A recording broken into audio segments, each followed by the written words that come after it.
Ahoy YouTube! Welcome to Card Fight Crash Course. I'm Professor Mimi, and has this ever happened to you? You are trying to just have some fun playing Vanguard on a Sunday night, and suddenly Heartluru attacks your Vanguard for 23,000 with fake triple drive. What do? Do you block it? How much shield do you use to block it? There's these two very scary side lanes right here, and knowing how to respond to this pressure is critically important. Well, before we decide how to do this, we should rewind a little. This video is about how to beat Heartluru. It's a very common deck, and it exerts a lot of pressure. Not correctly responding to the pressure it's giving you can be the difference between winning and losing. If you willy-nilly block things and take others, you can end up in terrible positions pretty quickly. Before they attack you with Heartluru, there are many other steps that get added to the mix. You have to deal with their pressure, depending on if they're going first or second, starting from turn 1, because their ride line doesn't require them to do too much in order to get advantage. When they play their set order, they have the ability to get different grade 1s that they can then use to build a board and start attacking you very early. So they can have 2 damage threatened on you on their turn 1. On their next turn, it's trivial for them to develop a board that threatens 3 damage, so they've threatened 5. So it is quite possible that by the time they've reached Heartluru, you can be in a pretty dangerous position. So how you block going up into their grade 3 turn, how you respond to their first grade 3 turn, where they have the option of restanding with crit, or restanding with plus 20 and guard restrict, and how you manage their counterblast can be very important. Because of course, as we all know, they need to get as many of this order as possible. With only 2, which their bride line searches for free, they can only restand 1 rear guard. Their grade 1 in the ride line can spend 1 counterblast of their 3 we have here in this example to search the 3rd one. So they'll need to open a 4th, or they'll have to see at least 1 copy through their draws and soul charges so that they can get all 4. We can use this to our advantage, because if they are trying to make sure they have an order card in their hand, and considering that many times players will keep cards that have 0 shield value, like Persona Rides or Perfect cards, and that the cards that they're adding to their hand can be relatively low shield value and that they're calling them to aggress, if they don't have access to too many cards early on in the game, you can effectively pressure them back as well. So you have to find the right balance of matching their pace of play while also staying defensive, because this deck is aggressive. As you saw, you can start building the board pretty early, and it reaches its ceiling pretty quickly. This isn't like a stride deck where on turn 6 they're stronger than they were on turn 5, and before that they were stronger on turn 5 than they were on turn 4. This deck has its peak power turn 4. Once it gets this 4th order, it never gets any stronger unless they do or don't Persona Ride. So how you respond to that ceiling of pressure is how you will be responding to their maximum pressure. So they can't overdo it any more than their Persona Ride turn. So assuming that when they're doing that rush game plan, if the turns play up like so, where, of course, it all depends on if they go first or second, because this is very contextual. I can't just give you, oh, here's that one weird trick to beat Heartluru, just do this one thing. The game has a lot of complexities going on.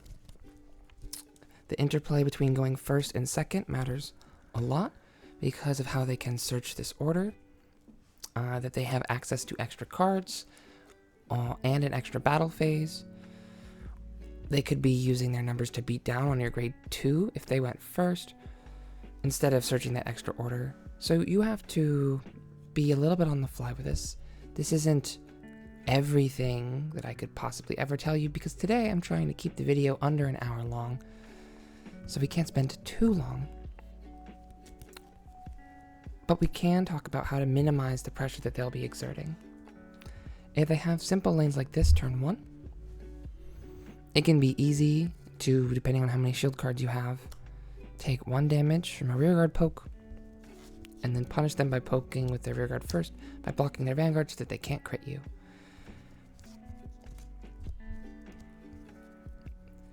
If they do it the other way, you can get a little bit of finesse in there, where you can gamble on taking this so that you could possibly get a defensive and not need to block this. That risks getting crit. So if you have an excess of shield, you can block this one with a trigger. And then if you have a second trigger, then you can make sure you take 0 damage. Or you can use, or you can just take this and go to 1 or 2 without taking too much damage. Because they can develop lanes that are pretty strong with Philia. They can have a 21k lane here. So if you block this one and they check a crit and they swing for 31, you still just have to take it. So it can be important to make sure that you have a trigger in your opening hand, so that a board like this doesn't end up pushing you to too high of a damage count early on. As they develop their board further, you're likely to give them 1 counterblast, and some players might misuse that counterblast to draw a card with our friend Blavy loss. And then once they've done something like that, even if they have a large board and you're experiencing a lot of pressure on your turn,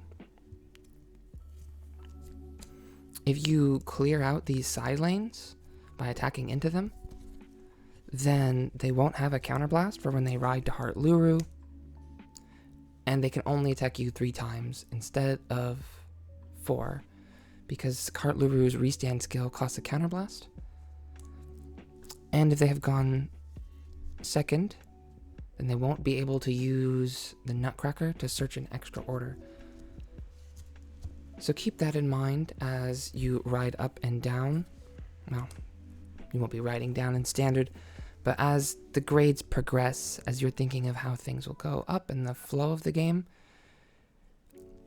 keep in mind that counterblast denying them is a very real strategy. I saw in the top cut of the Houston regionals I was just judging this past weekend that players who have a consistent threat of additional critical could leave them at just 3 or 4 damage. It was all face down and consistently pressure with that, so that they would only have to deal with 3 swings while the Heartluru has to guard all of your attacks with pressure. Well, you don't have to worry about them restanding with additional pressure. Because this first grade 3 turn that they ride up to has different ways it can go. They can only restand 1 rearguard when they have 3 copies of the order in their order zone. Only 1. So they have to choose if they want to give Giant Fluffy plus 20 and guard restrict, or if they want to give Blavy loss plus 10 and a crit. And oftentimes you want to see them restand the Blavy loss with a crit, because it gives you an easier time to stay low, and that's what you would like to do against this deck. You want to be able to stay low because when they restand both of them in their endgames, you want to be able to consistently no-guard Giant Fluffy. Giant Fluffy is very big, plus 20. On his base 10 makes him 30, plus Heartluru makes him 35. And on a Persona Ride turn, that's 45 without a boost. So even if they don't pass a critical trigger onto him, it'll take 3 cards to block him, which is quite a lot. Whereas this other one will be much smaller. 25 on a non-persona ride turn, 35 on a persona ride turn. Being it, if it has a trigger, it could be 45 or 55. Which, since it already has a crit, you always want to block this one. Your shield will be used on an attack with less power that does more damage. So your shield is more effective blocking this attack than it is Giant Fluffy's attack. So when they restand, you would like to be able to block the one with crit and take the one with guard restrict, so that you don't have to worry about the additional cards that you would need to card in case you check a defensive and you have a nice one card block, or you have your over trigger, or it has a bunch of crits and you would like to perfect card it. You would like to be in a position where even if it has a crit, you can still take it, because their orders are going to help them thin their deck quite a bit. So it is very likely that they check a trigger, and since half of their triggers are crits, it is quite likely that you will end up eating a swing with crit. Ideally, going into their grade 3 turn, you'd like to be at 2 damage or less, so that even if they double crit you with Heartluru, you can still be in an okay position. But if we're going to be trying to no guard Giant Fluffy and trying to guard Blavy loss, what do we do when they swing with Heartluru? This is where things get complicated, because he gets to have +5 and go to 23, and he gets an additional drive check. That additional drive check throws a lot of variance into things. It is very difficult to effectively block Heartluru, because if you end up wasting too much shield trying to make sure that you don't break, that they don't break on a 2 to pass, because most Heartluru players will go for it. If you give them 2 pass and then check a trigger, considering how big and beefy the other lanes are, it's quite profitable to just slam it on Heartluru. If they don't break through, then whatever. But if they do, it's just absolutely backbreaking. So many times, if they are given the option of a 2 to pass, they will try and break it. So you have to be very careful about how you do and don't block this.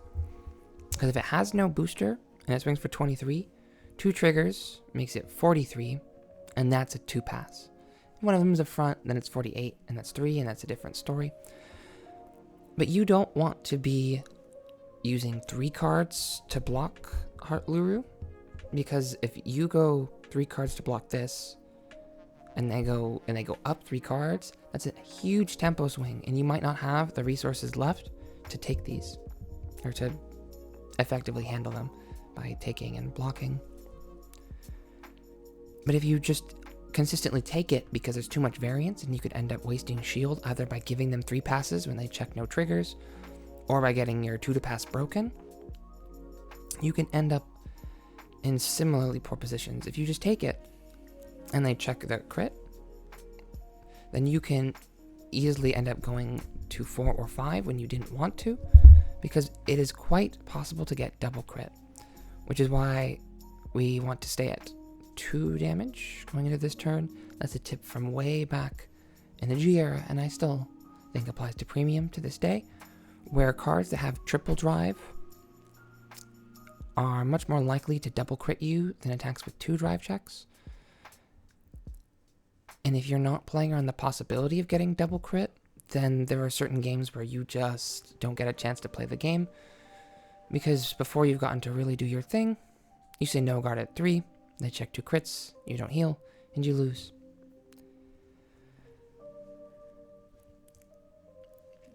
And that was even harder then, because strides were 28, and with a booster, they can end up swinging for about the same number.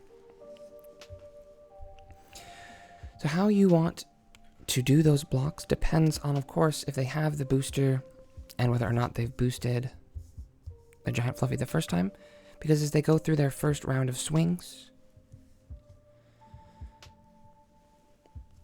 since their front row has +5, Giant Fluffy can be just a poke at something for 15. If you're on grade 2, that can be really frustrating, since there aren't very many cards that have 10k shield, unless you're playing a very defensive deck. They can attack you with this column for 23 base, but if they're trying to make an aggressive turn, and you've given them extra counterblast, like so, then this Giant Fluffy, and this isn't Giant Fluffy, this Blavy loss can have an additional 5k, so it'd be 10 base, plus 20 from skill, or plus 10 for 20 from skills, plus the 8 for 28, which is a very difficult 1-card block.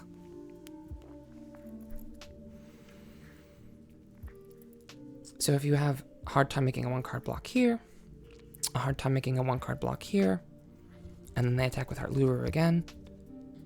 Well, not again, but we get to another example. They use their counterblast to stand things. You can end up being in a position where you won't have enough shield left to block both of those restands. So you end up having to take something.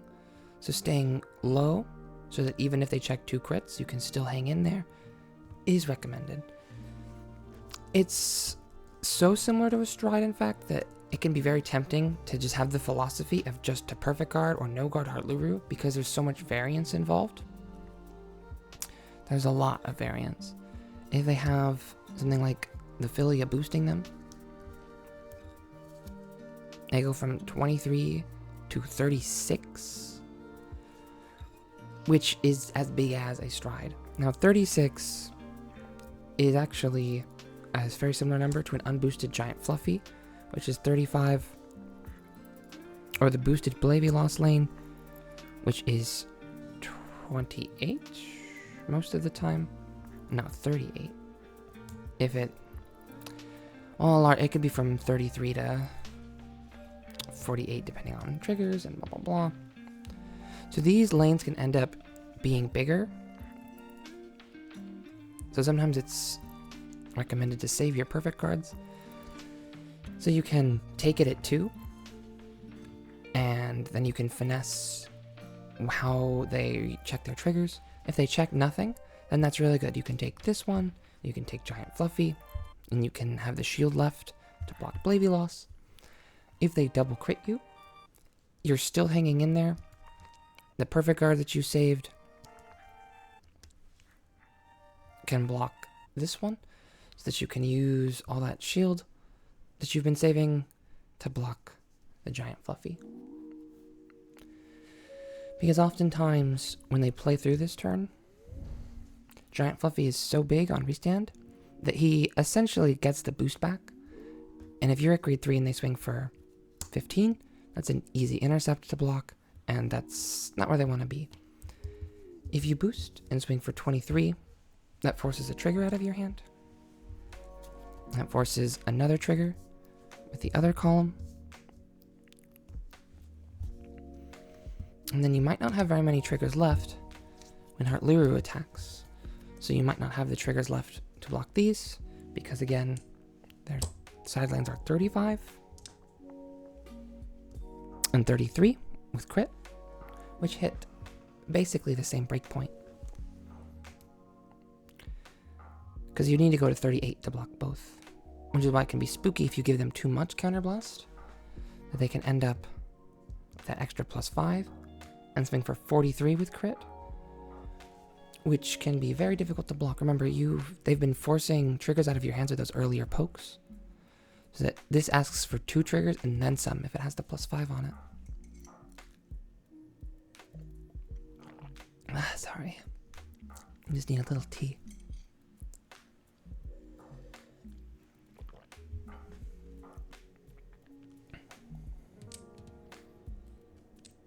And once triggers get thrown into the mix on these side lanes, things can get out of hand, because it's 35,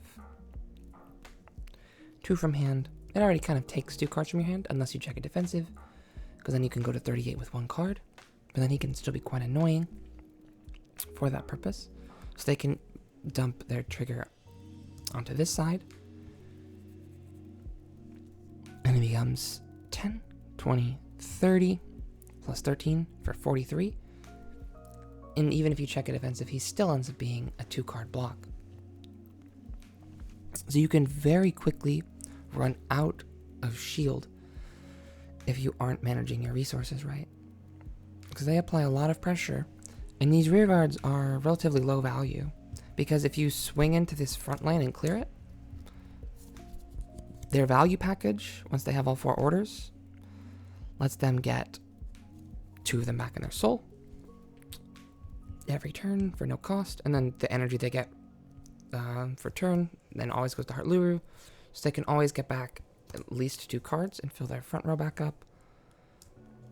Which, once they're restanding their bunny, if bunny dies and they use block course to block and these all go, they can eventually run out of steam.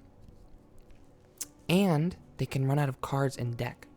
A valid strategy to beating Heartluru is to deck them out. They are an aggressive deck. They're going to be committing things to the board early to build powerful columns and ask shield from you.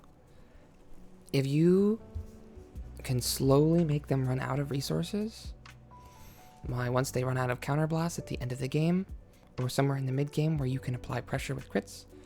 So if they have that 4th damage, your vanguard, especially if it has a natural crit, is always threatening lethal, because they don't really just want to say no guard and potentially die to crit.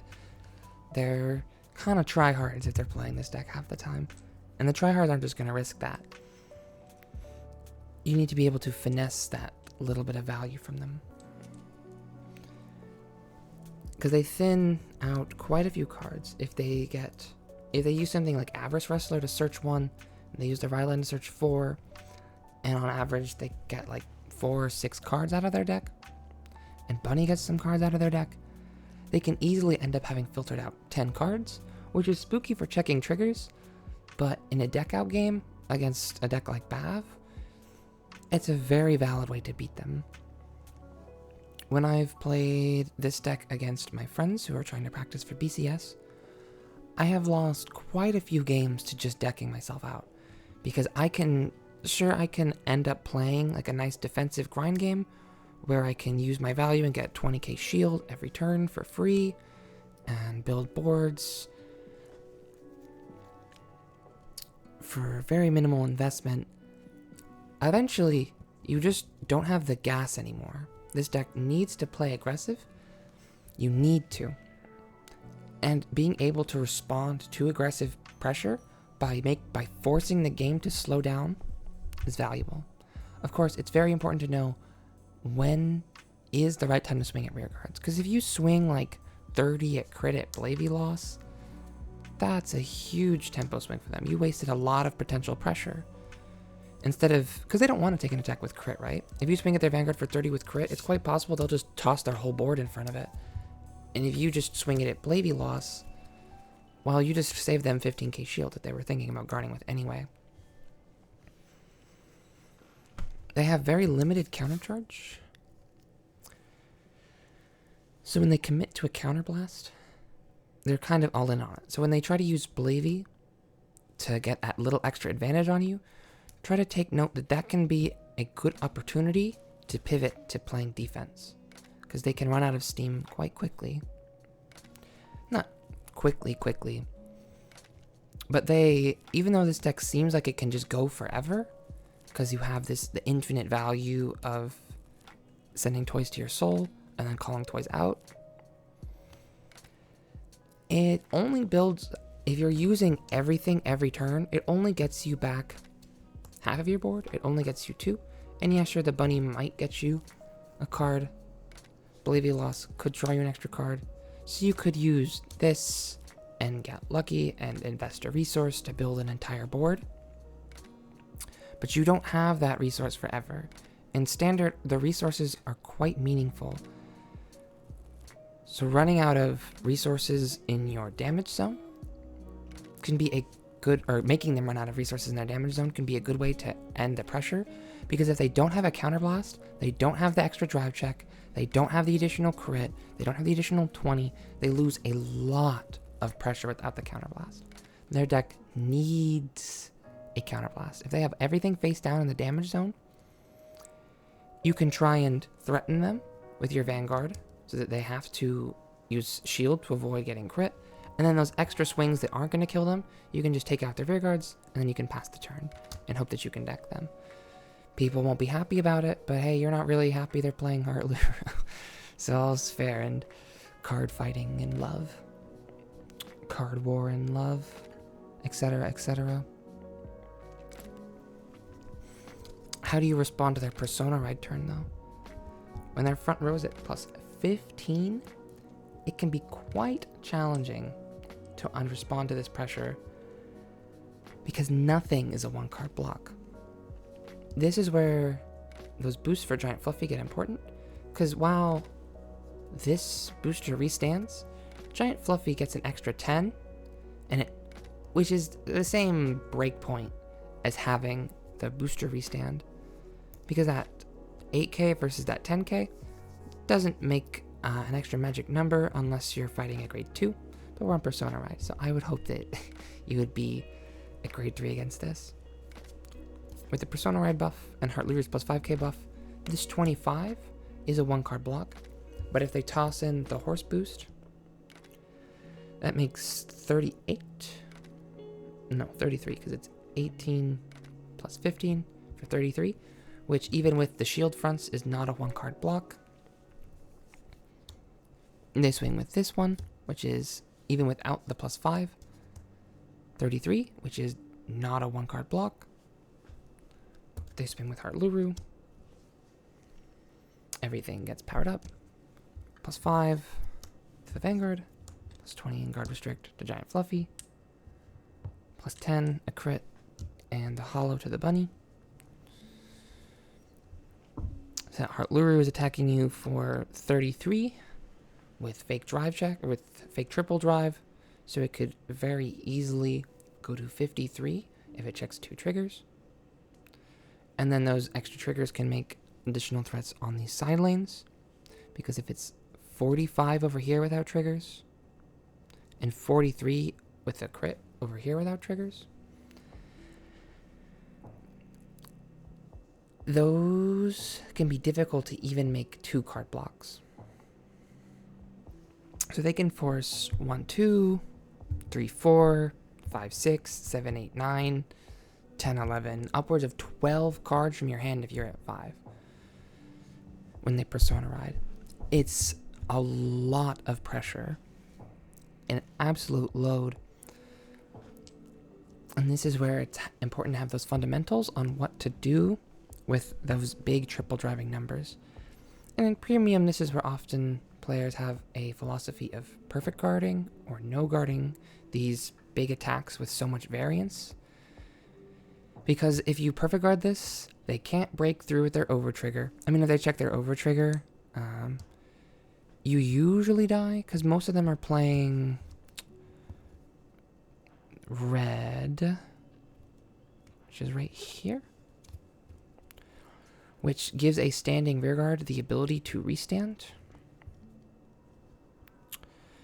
So they can give 100 million to a unit with crit if you're at, like, say 4, or they can give, if you're at 5, 100 million to the one with guard restrict.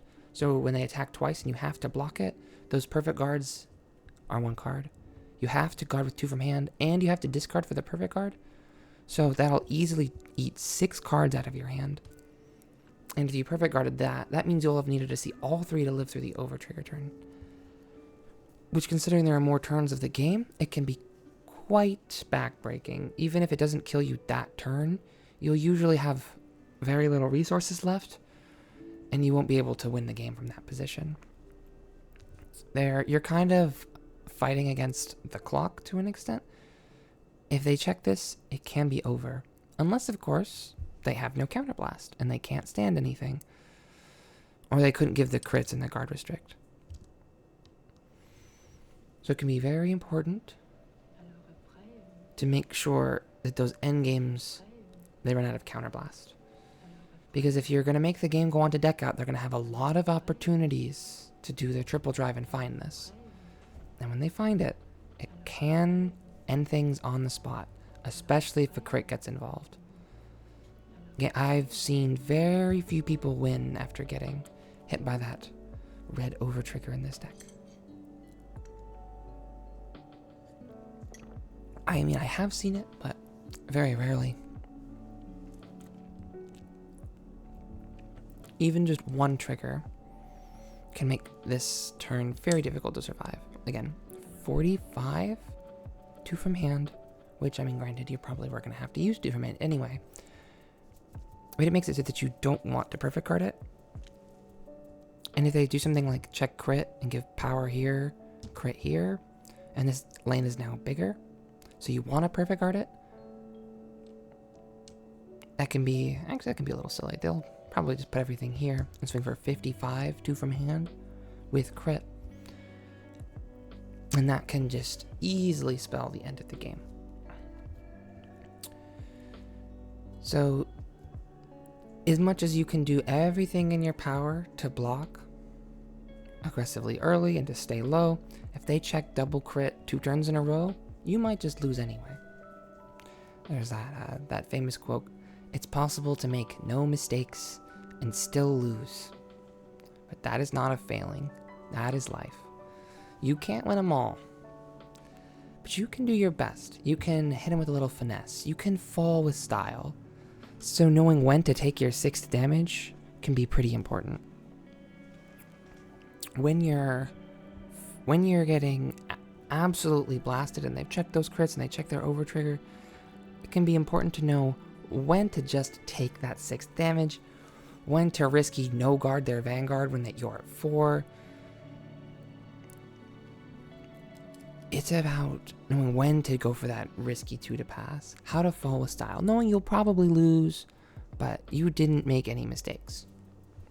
How to do a lot with the little you have. Because if you're expecting to lose anyway, and you make it so that you die to like a crit or something, if they don't check it, then you can end up finding yourself in a decent situation to get one last turn in and push over the top with some fancy Persona Red combo. Falling with style against this deck can be pretty important. Yeah, will they probably crit you? Maybe. But it's not like they're going to check a trigger every single turn, the entire tournament. Maybe one game, but not all day. Knowing when you're cooked and how to finesse your way out of those situations is important. If you realize, like, oh, I'm probably going to die, then try to find the situation where, well, if they don't check a crit, or if they don't check this, or if I get a singular heal trigger on blah swing, then you can find ways to weasel your way out. Because they are not always going to check a crit, and sometimes you will check a heal, so you won't win all the time in those situations, of course. But making it so that you can maximize your odds of winning instead of just saying, well, I guess I lose, and playing so that the way that there's no way for you to win, then you will always lose that game.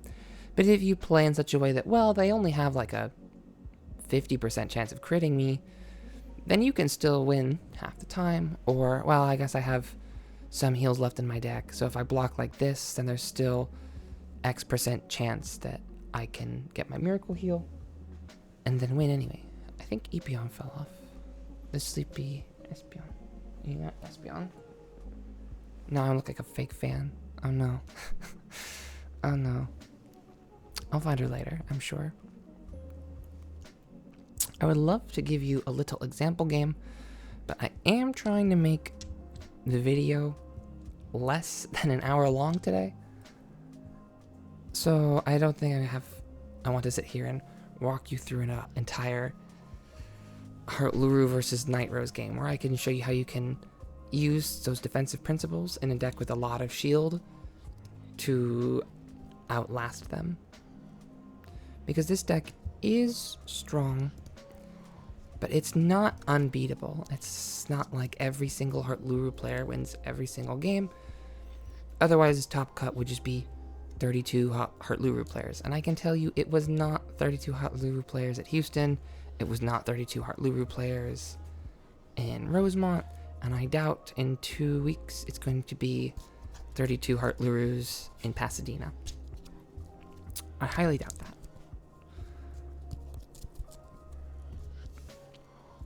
Before we go, I think we can just do a quick exercise in seeing how their board develops throughout the course of a game. Because in martial arts, there's a principle of if you don't know how to strike, then you are not going to know how to defend against a strike. So seeing and understanding how Heartluru is going to attack you can help you understand how you can best defend yourself.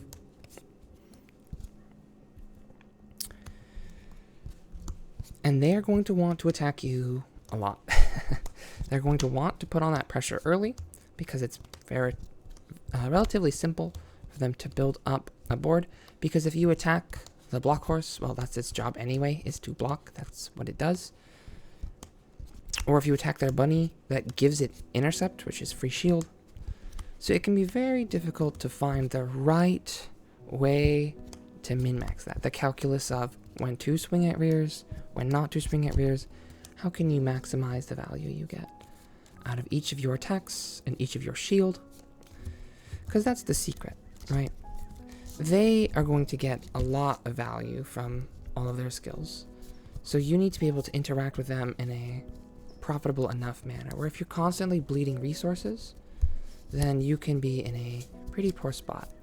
I was teaching someone how to play this deck before Houston started. The night before, there was a newer player who was like, well, this deck is cute, and I heard it was pretty simple and strong. I really like the art style. I'd like to play this deck for the tournament. Can you teach me how? It's pretty simple, right? And even though this deck gets that reputation for being completely brain dead, it was quite obvious that the difference between my skill and theirs was showing just in how those early games developed. Because yes, we're all going to do that end game very similar, but if you studied some things in game theory, there's this game called NIM, and it's not a fair game. The player that goes first or second, it was a while ago, I was in school, I can't remember, but I think it's if you go first, you should always be able to win. You set up these like magical poison numbers where no matter what decisions your opponent makes, you always put them in a spot where they have no option to win. And in that set of games I played against her before we started, I felt like I was able to constantly put myself in that position where, similar in NIM, if the player that goes first doesn't know that strategy and wastes that turn, it kind of makes it as if the other player had an opportunity to go first, and things can flip on their heads, and then I can turn those same poison numbers to make sure that the other player can win. And the damage count in Vanguard can be very similar. You get a set amount of no guards per game, and those, well, not a set amount, but you can no guard for a total of 5-ish damage worth throughout the course of the game, whether that's attacks with crits or not. So being able to take away your opponent's ability to no guard later in the game by playing a more aggressive strategy can make it so that those end games where otherwise they would quite easily be able to break out of that scenario, you can make it so that they simply have one less no guard than you do. So when you're doing the same thing at the end of the game, you can no guard 3 times, and you pop, pop, pop, and then, but they can only do it twice, but you had the same numbers as them, so you are able to get in for lethal. And if a Heartluru player opened a hand like this, most of them would probably keep it. I would be a little hesitant because I have no triggers.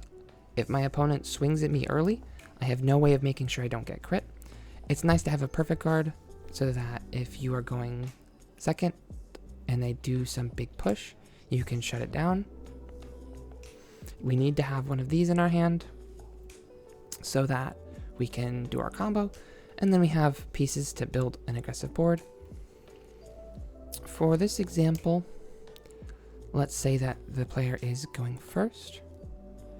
So if they're going first, they have a reason to try and get a trigger, because triggers are 1 and 3. We have seen 0 in our 5, so it is quite likely that there's a trigger in the top 1 or 2 cards of our deck. So we could put back some grade 1s, since we aren't going to be attacking on that first turn. But then, of course, that puts us in an awkward spot where we aren't necessarily going to be able to develop a board. But remember, this is going to search our deck for some toys. So by having some more hits in our deck, it'll be okay.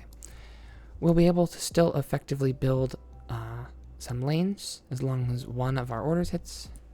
So we're going to draw some cards. We didn't find any triggers, but that's okay.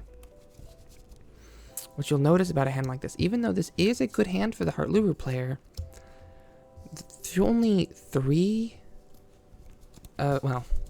2 of these cards have shield value printed on them, and they're not necessarily very large, are they? They have a perfect guard, sure, but that can be very difficult for them to use early on in the game. So this could be one of those opportunities where they might be weak to being rushed down. So let's see how this develops. They're going first, right? So they'll draw.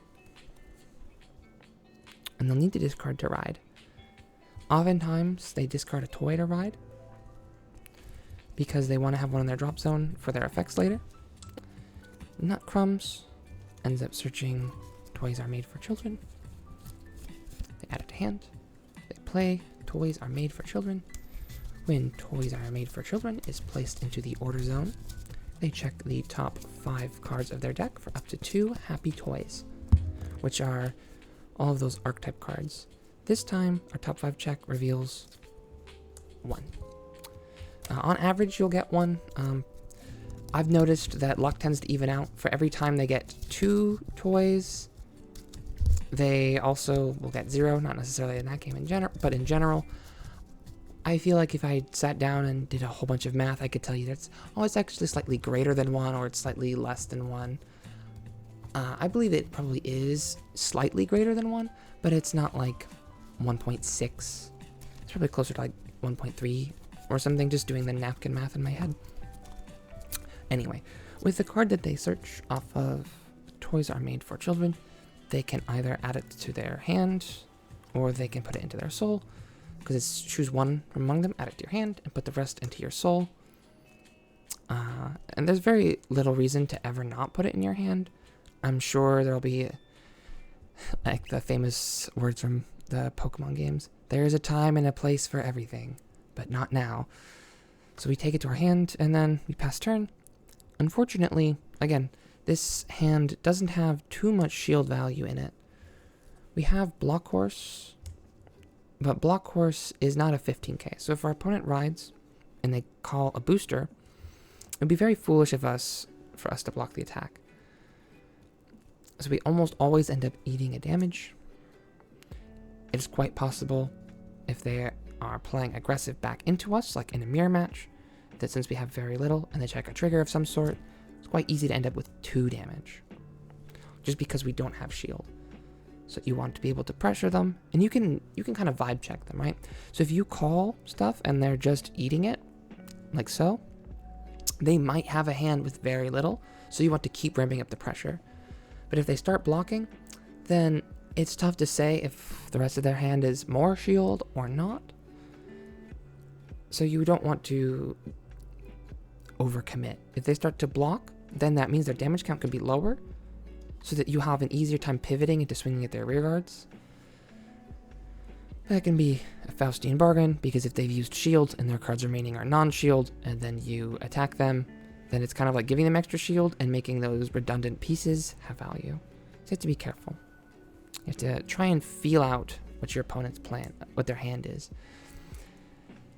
It's a little psychology game I kind of play with my swings early, is because there's like a correct thing to do oftentimes, where players believe it to be correct. Like, oh, you want to swing with your vanguard first or your rear guard first because blah, blah, blah. But each one is punished in different ways, And if you swing in a way that's punished by them, like, dropping a crit, and they don't, that means that they just don't have one, because they would have punished you if they did. So even though you made, like, a suboptimal play, you gained information. So if they swung like that, you could then get a read that their hand has no shield, and you can keep ramping up the pressure. As for what to do from this situation, though, it's a little silly, but one of our cards will let us get back the orders that we pitch, and we are kind of down bad for shield. So it's sensible here to discard Toys Are Made for Children, to ride to grade 2, Coaster Shark. Coaster Shark and Nut Crumbs have the same when ridden upon skill, or when rode skill, sorry. They search their deck for Toys Are Made for Children and play it. Well, they don't play it, but they just add it to hand. And in this situation, we will immediately play it.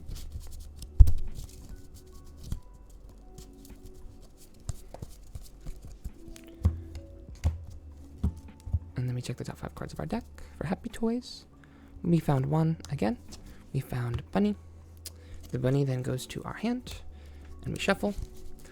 And then this is what kind of makes the deck the most frustrating, is that we're about to shuffle a third time, because when we call Bunny, we check the top 3 cards of our deck. We add one of them to our soul, and then shuffle. So we shuffle off of searching this, playing it, and playing the card we searched. Well, there's 3 triggers this time, so we would probably pass on it. I mean, low-key, we discarded this order, and we're going to need to Soul Blast 2 to add it back to our hand. But we're going to have these Filias, so it's kind of hit or miss on what we should do it.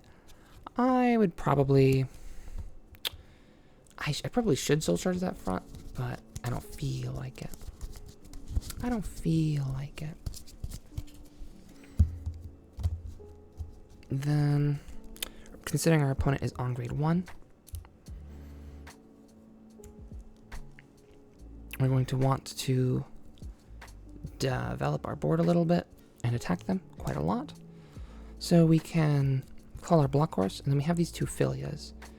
And what to do with them is a little sus. I think the worst option would be to do this, where your Vanguard is the weakest. I mean, I could see it, because you're like Vanguard swings for 10. And then even if they you could check a front, and you could swing 31 twice, and they would be very difficult to block. You could swing, but I like having a Vanguard booster because it makes them take a damage. Or it's quite possible that if they had a defensive hand, they could just 15, we whiff, and they just like block. If it turns their bricked hand of only triggers into something useful. So how you develop these boosters isn't the most important thing in the world. Again, since there's no context about what our opponent is, I don't want to get into the nitty-gritty of what you would do, precisely, because that can be very contextual. But we'll just pretend we're playing around fronts or something. So we swing Vanguard, we check a heal, lucky us, because we haven't had an opportunity to damage them yet, we guarantee heal. And then we can swing for 21, since we played in order. This gets a +5, 16 plus 5 is 21. That same 21 plus the trigger makes 31. Our 2 Filias go to Soul. We draw 2 cards. And then it's our opponent's turn. Oh, we missed a step. I always miss a step. I always forget to on the grade 2 turn. That's why we pitched that toy earlier, is because they want to take a toy from drop zone and put it into the soul with the effects of the orders. On the next turn, you can block some things, but you don't want to block too much, because you can end up in a poor situation. So we could like block one thing. I guess if they saw that we had no shield, right? They wouldn't know about these. We saw one trigger, but it has 10k shield, so they are quite likely to want to pressure us. So if they call extra things, it's quite easy for us to take one.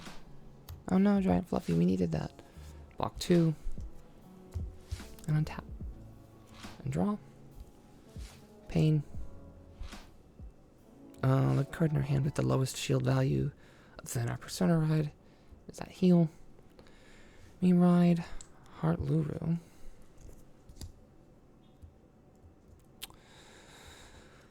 So, we end up being in a weird position in this particular game because we didn't see Giant Fluffy. But we can still do something. We can use Heartluru's skill to call Coaster Shark and Giant and Blavy loss. Blavy loss can draw us a card. Coaster Shark is neat, but when we have to choose something to call over, it's tough to say. Doesn't matter too much. We can use the ace unit. Oh no, we went first. So you always have the extra. You always have 3 extra energy every game. So a card like the ace unit can come in clutch. We find Avarice Wrestler, and that's a pretty clutch little combo here. A lot of players are playing too many Avarice Wrestlers. I'm playing just this one copy because the math on having 4 versus 5 of a card, it makes the breakpoint on seeing it on turn 2 or 3 significantly more likely. And you're seeing it right here. If we weren't playing one Avarice Wrestler, we would be bricked. But just this one is just enough. The ace unit sends it to soul. Oh, please tell me this doesn't say when placed from hand. Oh no, it says when placed on R from hand. No, we're cooked. We're cooked. That's pain. So I guess actually it would have been best to do it like this so that when we restand 1 rearguard, we get a card with crit. Oh no, that's so sad. We can use our toys at least to put in Coaster Sharks, so we still have something. Follow up. What a shame.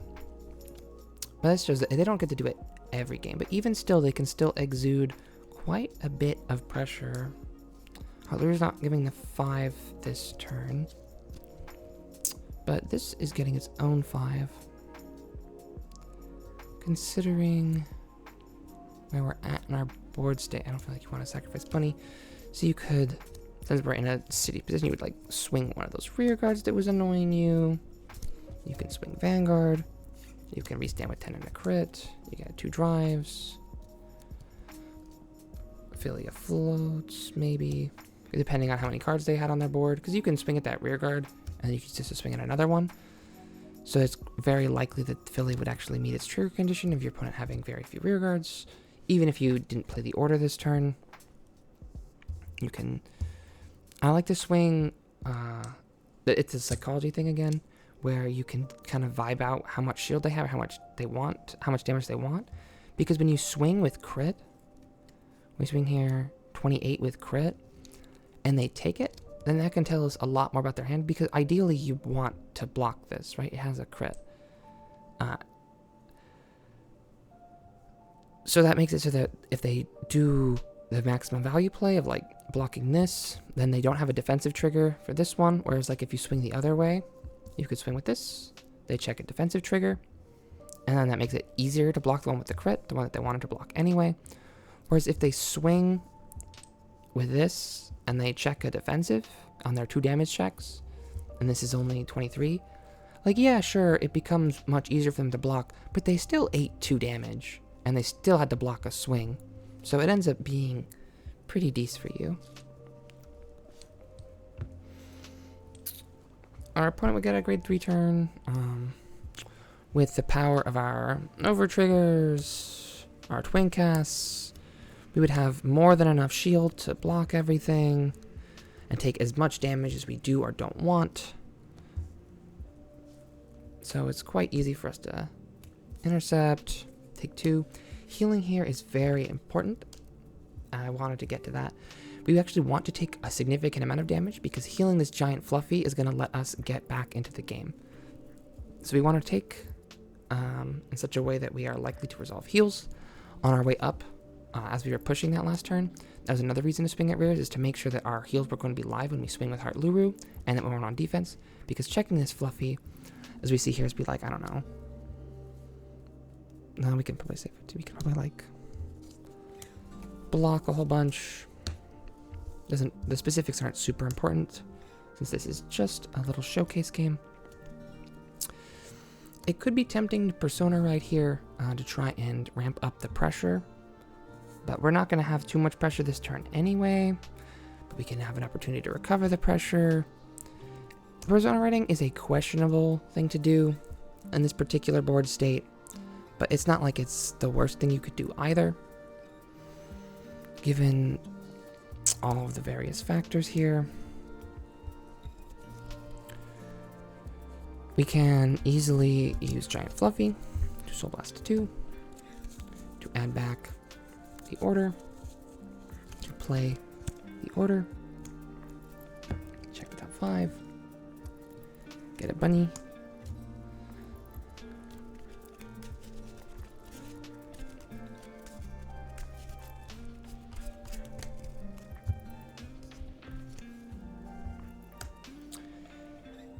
tap our orders, get back Blavy, use our vanguard skill to call Blavy, and this is where things could get a little awkward, because you could call this, and we have 2 skills that we can use a counterblast for. We can either get the last order now, or we could draw a random card and get +5 to push. Considering we have our Persona Ride up this turn, and we desperately need to see that last order still, it's probably important to just go get the order. Call our block horse. We get to do our swings. Since we only have the 3 orders, it's important to pick what to do. But then you can, as the opponent, you need to try and figure out which one they're more likely to restand. Are they going to try it? Because if you have a lot of shield, and it can be kind of sus to stand this, since it's going to have less power, or similar-ish, and it's going to be more likely to be blocked. But if they want to make you take that damage, they might just swing with the Giant Fluffy. Because if they swing with if they swing with the first one, they can still play in such a way where they can like swing this and still restand this one. So don't get baited into, oh, they're gonna restand this one because they swung first. They could be just baiting you with the fronts where they like swing this, restand this, so that they still are so that they force a lot of shield out of you, considering it's their Persona Ride turn. So with the crit on it and the Persona Ride buff, it's 10, 28, 38, 43. It's 53 for 3 damage.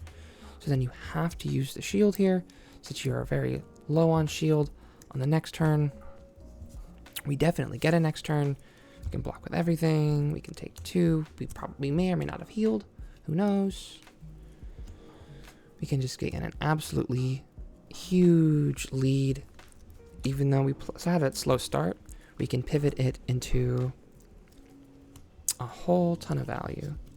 3, 4, 5. Blavy. Bunny. Blavy. Bunny. Top 3. Zenvilia. Leaving those crits for more deck thin. We take the tap 2, send in 2.